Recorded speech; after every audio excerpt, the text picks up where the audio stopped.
Hello, I'm Toycat and welcome back to my second channel video. So as you all know, it is now July and as a result, the coronavirus has gone away. I mean, you can do whatever you want now and there is no COVID-19 that can come and get you, or at least that's the message some people feel like their governments are saying to other people vaguely generally. We're in a really interesting world right now with regards to how COVID has affected everything, and I wanted to talk about it a little bit in terms of the actual stats, which countries are still having it the worst, which countries have recovered the most effectively, and where is the actual biggest risk. Because if you follow just news sources online, I mean the most effective clicks and sources will be talking about the US or about the UK, and looking at this graph, quite rightfully so, right? I mean, not only are they two English-speaking countries, so it's easy to relate to, whichever one of the, the world you're from, but it's also like, oh yeah, those countries, didn't lock down the same way as other did, and as a result, they paid the price, and this graph sure does show that, right? And in today's video, I wanted to talk about some of the interesting things and trends that I've noticed looking at this graph.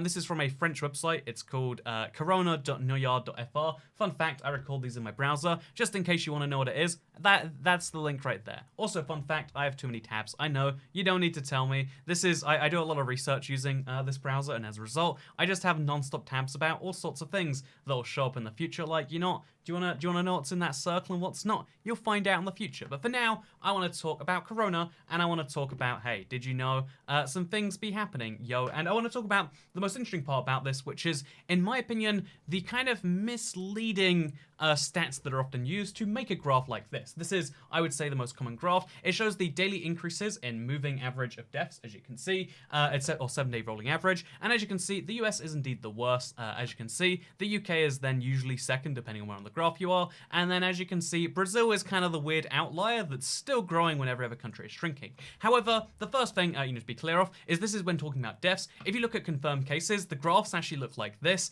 and it makes the US look even worse, right? I mean, all the other European countries are pretty much neck and neck when you compare them here. But when you throw, confirmed cases into the number, it looks absolutely wild. Part of that is because Brazil and the US have a higher population, but even when you adjust per capita, you can see how, like, oh god, look at the US's cases, look at Brazil's cases, so what's the deal with that, right? Why is this possible, but yet at the same time, if you look at the deaths, this is possible? And I think the simple answer, if you look at that, would be like, oh yeah, more people are, working out that they have it before dying. Some people who caught it haven't died yet, depending on spikes, and also the third and most important thing, which is we are getting better at treating this and working out how to deal with it, etc, etc. The longest, there have been more and more drugs that are coming out that are reducing mortality, if only by 20%, but still 20% reduced mortality when you're talking about, let's go to non-per capita. When you're talking about, 2,000 deaths in a day, reducing that by even 10%, a pretty good deal. When you're talking about 800 deaths in a day, going down 900 deaths in a day, 90 deaths less, I would take that. Even right now, looking at the, the figures of like 100 deaths in a day going down to 90, it's a pretty good sign for humanity. So yeah, that's why there is this weird discrepancy between this graph and this graph. And the reason this graph is used instead of this graph is because it doesn't portray the narrative, like, again, online. Let's be honest, there are many bad things about current leader of the United States, whose name is very emotional for people for some reason. But like, if you actually just look at the, and like, there's many bad things you can actually pin on him. I don't know if this is like the easiest one. Like, again, looking at the per capita figures, you can see how Spain is, arguably the worst. They have population that is something like half of Germany's, and despite that, Germany has done significantly better in total, but also per capita. You can see how Canada has come out of this doing really well. You can see how France and Italy both kind of France isn't on this graph. Let's throw France on this graph so I'm right. You can see how France and Italy, pretty much with just the same kind of spike following it, both follow this same trajectory, and this same graph, by the way, because you might be like, oh man, this is cool, Toycat. You can see so much. Because I love looking at the leaderboards too. This is Worldometer. I'm going to say it. You can see it. People always ask me to link the sources. That's why I figured, browser time, show you the URL. But 11.7 million cases of this magic thing have been caught, and as a result, you might be wondering, like, okay, of these 11.7 million cases, where are they happening? And like I said, the epicenter moved from Europe to North, like the vague, Americas, let's say, and then it moved from there to kind of the, let's call it the BRICS country. I mean, Brazil had it pretty bad, Russia had it pretty bad, India had it really bad, China suspiciously, for whatever reason, still beyond that first outbreak, has managed to contain all the second waves that would otherwise reach China.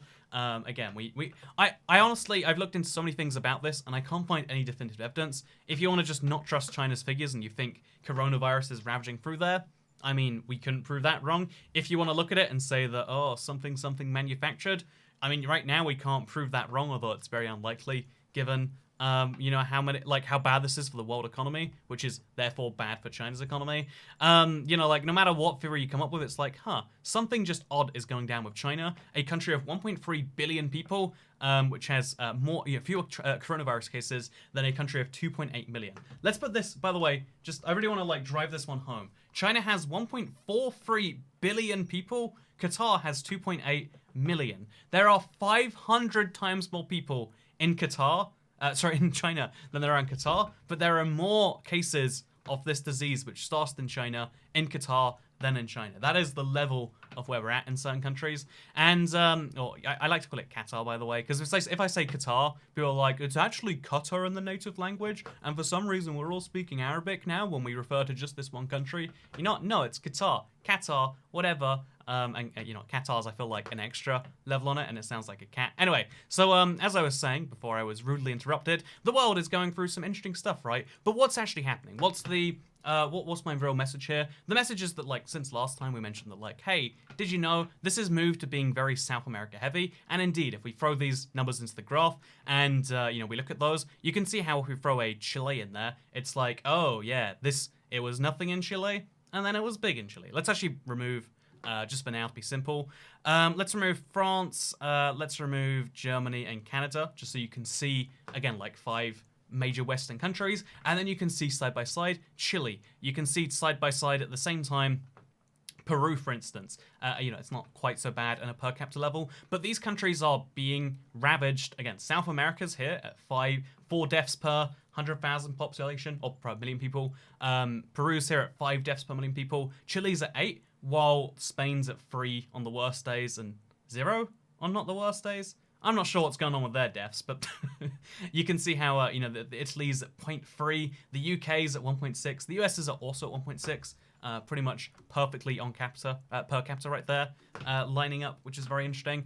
But yeah, you can really see how this has kind of moved from country to country and from continent to continent. You can almost map this pretty perfectly as well. You can see the South America strain. You can see the Europe surges right here, 1, 2, 3, followed later by the US surge. And even though it never hit Canada quite so bad, you can see how it lines up there. If we go grab a Mexico, you can see how that is lining up more with South America than North America. And you can almost, like, culturally group countries by, like, how connected the people within them are by how COVID spread between them. There's, like, going to be some fascinating study you can work between this with. Like, because if you look at countries that are isolated from the West, you can also see how their graphs are also isolated. Like, Iran got the first, like, kind of wave, I would say. And then as you can see, they've just gone in and out in a way that doesn't match any other country. They've got, you know, again, more people dying, fewer people dying, because they're so cut off and isolated. People traveled there, but it's a very rare instance, and it's not their biggest vector. That country's biggest vector is internally. India cut its borders off to the outside world, and you don't see many deaths per million people, but you can see how they're unrelated as well. Countries which have been mostly cut off, I think another fascinating example would probably have to be Russia. If we can find them on the list. I feel like they're pretty high up. There we go. If we can grab Russia, you can see it's the same thing. Like, countries, you can see how countries are linked together by all having that same, you know, like, clearly some people that were in Italy spread to Spain, spread to France, spread to the UK, spread to Germany at pretty much the same time. You can see how people from those 3 countries, with a week delay, for whatever reason, a fewer number of them maybe, spread to the US, and therefore it follows Europe more than it follows the South American cluster, more than it follows countries which are isolated from the rest of the world. It's just this fascinating little thing I wanted to say. And also I wanted to say because, you know, this video doesn't make any sense. It isn't talking about anything anyway. I also wanted to show off something fascinating with, because I like graphs. Graphs show you so much. Graphs tell you about the countries that, like, again, Brazil and Peru and Chile are really seeing people be destroyed on a per capita basis. But, you know, your media's not focusing on that. Your media's focusing on the countries that are relatable, which... whole fun thing we could talk about there. But if you look at this on, like, a day since the 50th case, or we can go day since, I don't know, let's just say a thousandth case to be nice and simple. And you can see the kind of timeline that countries are at. When did a country hit? Actually, a more fair example would be 100. When did a country hit 100 cases? Day 0. And then you can see the trend from there. This really lets you know how countries actually dealt with it in terms of confirmed cases, which, like, Jesus Christ, like what has happened there? In terms of deaths, it's interesting. In terms of confirmed cases, it's interesting. But you can also see which countries have dealt with it clearly the worst. At some, like the South American countries dealt with it very well at first, and then stopped dealing with it very well. Brazil handled it pretty consistently, not great, not well. It's very, very interesting to see looking at these graphs. Obviously, confirmed cases can only really be shown by how much you're testing. Obviously, deaths is only shown by how many countries are reporting their deaths that way. Later, when we have excess deaths for a year, June 2019 deaths versus June 2020 deaths, we'll be able to say more. But right now, this is a whole bunch of information to process at once. So the kind of end message I wanted to throw in here is that this thing making its way around the world is pretty terrifying in some ways. I mean, like, seeing that it hit 11 million cases, and it's going to hit 12. It's going to hit 20 most likely. Seeing that the daily new cases, if you look at this graph right here, look at this graph. Look at the cases just skyrocket. Can be real terrifying. But also, I'm a big believer in the fact that the world is, I think that things are getting better in this case. Maybe I'm too much of an optimist. Maybe I just believe in human beings too much. Sue me if you want. But daily deaths worldwide are going down. And I would argue more people being diagnosed with this is a good thing. You can see how if you look at the actual death rate for this thing, you can see how it's slowly going down because we are diagnosing more cases. The actual death rate we believe to be less than 1% for certain age groups and stuff. It's below 0.1%. We're in a world where we're getting better and better at handling this thing because here's a news story you probably heard something about. I'll just Google search right now, Inner Mongolia, and let's see what comes up. Is it something about the plague? I bet it's something about the plague, right? Oh no, there's the bubonic plague in Inner Mongolia. If you know history, bubonic plague, not good. But also, if you look into this a little bit more, bubonic plague, and then I think it's antibiotics that treat it. It's like, actually, if you were willing to look for it, you could just learn that, the only thing that happens with bubonic plague is you just take some antibiotics. Are we going to find someone here? A person usually becomes ill between 2 to 6 days. They get tender enlarged lymph nodes as large as a chicken egg. Oh, that's real bad. This is the stuff you care about. This is the stuff everyone's terrified of. Like, we're going back to the Middle Ages. And then you get prompt treatment with antibiotics. It's early diagnosis saves lives. You take antibiotics and it goes away. But you know what's scarier? The plague and these masks. Actually, I like this mask. I reckon someone who wears a mask like that, they're a cool gal, am I right? Anyway, so, these videos stopped having a clear, coherent thought a while ago. We're going to have a proper map video coming up soon, by the way. But my point is that looking at the news as an indicator of what's going on around you is a bad idea. Looking at even the stats that are shown there, they're only going to be shown to prove some form of point. And sadly, we're at a point in the world where more and more places have this anti-the-world bias. More and more, the media does better when you feel negative about the world. When you're terrified, you're scrolling, you're like, oh god, I need to learn more about this. This happened to me so many times in the early days of COVID. Now that we see it now, as soon as I saw it was going down, I'm like, okay, this is good. There's other things we've got to be managing, and the world economy is going through a nightmare of a situation. But this is just a reminder, even if it's in this video that no one wants to watch the end of or whatever. This is just the important reminder that the news has a serious vested interest, not in giving you the news, but in doing whatever it takes to make you find more of their things. And you can technically present news with any bias, right? Everyone knows about political biases on one side or the other. But the one bias they all have that everyone forgets about, because, if you're actually smart, you read news, you know the bias, you find news with an opposite bias to counteract it, you can kind of work out where the middle ground is. The he said, the she said. But every news outlet, almost with very few exceptions, I imagine there are some out there, like maybe Al Jazeera, or is it? Yeah, it's Al Jazeera. Maybe the BBC's not so big on that, and that's why they had that article about the bubonic plague, and that's why they don't get as many clicks as the other journalism sites. But the the world is a good place bias is huge, and it's something that people want to buy into. It seems about right? I mean, World's going downhill. Sure is. And it's a terrifying thing, in my opinion, that more and more people are being convinced the world is an awful place. But if you look at any actual metric, again, if we just, rather than trying to convince you the world is getting better, because that's an impossible task. I mean, you think it's worse. Let's ignore childhood mortality rates going down. Let's ignore the wealth of the world going up. Let's ignore the productivity and all those things. The fewer people dying from preventable illnesses. No. Let's ignore that stuff. Let's focus on this one issue. Again, you probably think, oh God, this world of ours. Let's remove all the countries. Or can we do the whole world? We can't. But this world of ours sure is in a rough place, am I right? I mean, I've seen the cases going up. But if you look at the actual human impact, the people dying, the bad things happening, again, 17 people in every million dying is terrifying. 13 people in every million dying is terrifying. Being literally a tenth of where we were, being a tenth of where we were just 2 months ago, that is amazing human progress. The fact that an illness that wiped out like a third of human beings alive at the time is just treatable with antibiotics is amazing. You might think that we're rolling back, whatever country you're in, you're rolling back things to back before. We're gonna see this again. But human beings adapt and overcome, right? While we know this is in the world, some number of people are going to be dumb. I saw a group of 8 people literally hugging, doing some weird stuff today. I was just trying to go into Poundland, but... you're going to see people, you're going to find the worst examples that make you be like, oh yeah, this proves the news that I read wrong. Look, those people hugging outside Poundland are the reason for this. The United States famously uses the pound. Anyway, so, you're going to look at things that's going to back up that bias, because confirmation bias is a real thing. You can find information to back up any case. Maybe the world isn't getting better, and I just want to believe that.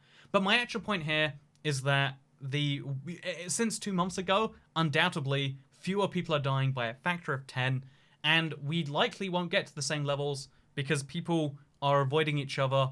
Even if fewer people are avoiding each other now than before, people are avoiding each other on some level. Not everything is reopened, and we'll never be able to go back to this point, not only because people have antibodies, like some percentage of people have antibodies, and therefore the infectiousness is lower, but also because people are now more aware of this thing. You don't realize how bad it is until we have this big thing. And maybe that's why it's okay that people think it's getting worse. If that keeps you from going to the pub or doing whatever else, I don't know. But I just want people to realize that one of the big points on this channel, I don't have some giant agenda to push besides, did you know that the news has a anti-the world is a nice place bias? And the world is pretty chill in some places. And that's a thing I like to show off on this channel, where we go around and we goof off on Google Maps, and we look at, hey, you know what, there's a big case of cases in Qatar, so let's not go there to visit, but let's go for a street view, Oh, they haven't got Google Street View yet. What a shame. Wow, isn't Qatar interesting? Did you know they have 500 times more cases per capita than China? Wow, isn't that fun? But no, there's so many beautiful things that we've done as humans. So many beautiful things we're achieving every day as humans. And you can see that from the Google Street View. Look at this country in the Middle East. Again, it's shocking to me, but Doha has a metro. It even goes to the airport, I think, actually. I've looked into taking this metro a few times, and it's like a really, really inefficient roundabout. It doesn't seem like the sort of thing that I actually want to do, having looked into it. Only goes to one of the 2 terminals at the airport, so whole nightmare in my opinion. But going back on track, because I feel like we lost something in here. The world is a delightful place. Lots of things are happening, and that's kind of nice. Along the same line, is this a train? Where is this train? There's a train in Qatar happening, unless that's the metro. Do the seats look like that on the metro? And I mean, this is in the metro station. Man, let's look around the metro station in Doha. This is fascinating. Why are you watching this video right now? I'm here looking at metros. Please, could you leave? Leave me. This looks like such a modern metro too. I can't work out where they've stolen their iconography from. Like, is it Singapore-y or is it like Hong Kong-y? Is it like London-y? But it's nice. It's nice signage. It's easy to work out, right? And it looks like it's air conditioned based on all the lights. I always assume when somewhere has a lot of white lights that it's air conditioned. Is that me being crazy, or does that feel about right to all of you too? But anyway, last thing before we go. I recently. Oh man. Ooh. You want to go on the Doha Metro of me? I bet you do. Anyway, I wanted to just say that I recently actually booked for the. So right now I'm not allowed into America as a European citizen. The US is not allowing entry. Not a good thing. Again, not a fan of current US leader for implementing such a dumb passport-based thing. You know, Americans. I have an American who lived with me who flew from the UK to America multiple times during this situation. Me as a British person cannot do the same thing because, you know, as a British person, I just carry more diseases. It's well known that that's how America works. Anyway, so there's a little bit of a loophole around that, and I am going to be flying to America to live for about 3 months soon. I'm looking forward to it a lot. Do you wanna come see where I'm gonna be? And then I don't know. I'm coming to Vegas. It's exciting. If you have any tips for like living in Vegas as opposed to just being in Vegas, I don't know. I enjoyed my time there like a year ago. I've been there like twice now, and I'm looking forward to spending a decent amount of time there. So if you live in Vegas, have any tips, let me know. Because you know, I think humans are good, and they're going to give me some good tips. I also think the comments are going to be filled with... Actually, you know, the comments on these channels are pretty good, but there's going to be dumb comments down below, because some people are bad, some people are good. And ultimately, you have to trust that the good outweighs the bad. Because if you can't trust that, what can you trust in this world? Besides my green t-shirt. Did you know I wore it so that... Because there's so many countries down there, I wanted them to be visible. So I figured my green transparent shirt, it's the same color as my green screen, would be perfect. I sometimes wear it with my little hoodie on top, so you know I'm not just invisible cloak man. It's kind of a shame, actually. It's usually much more invisible. Like, usually you can just see my hands floating. But today you can see it a bit better. Is it dirty? Is the light not good enough? I guess I'll never know. What I will know, though, is that second channel... here are my comments. Do you want to see them? I'm going to go through these help to review sometime. Got 4,000 of them. Such spam as hi, or some hentai love, or colonialism in the Middle East. It's gonna be great reading these someday. Anyway, thank you for watching. I don't want to end this video. I just want to like hang out, you know. Do you want to just go for a walk together? Go for a walk through Las Vegas. You want to see where I'm living? Do you want to see my apartment? You know, that's a bad idea, isn't it? I'm living at the Gold and Silver Pawn Shop next to Rick's Rollins Smokes Barbecue and Tavern. I'm always mind blown when you look at places on Google Maps with the names. Yeah, you know, I just want to hang out today. You wanna go to Rick Rollins Tavern? It's next to the pawn shop, I hear. Oh, that's Rick Rollins Tavern. That looks amazing. You know, I want to go there now. Look how cool this is. Share your picture using hashtag Pawn Plaza Las Vegas. Should we go look at pictures people shared using hashtag Pawn Plaza Las Vegas? Apparently, tenants say they're forced to leave Pawn Plaza, opened by Rick Harrison. Oh, that's sad. Oh, this is from the Pawn Stars show thing. Oh, it's not just a coincidence. That's crazy.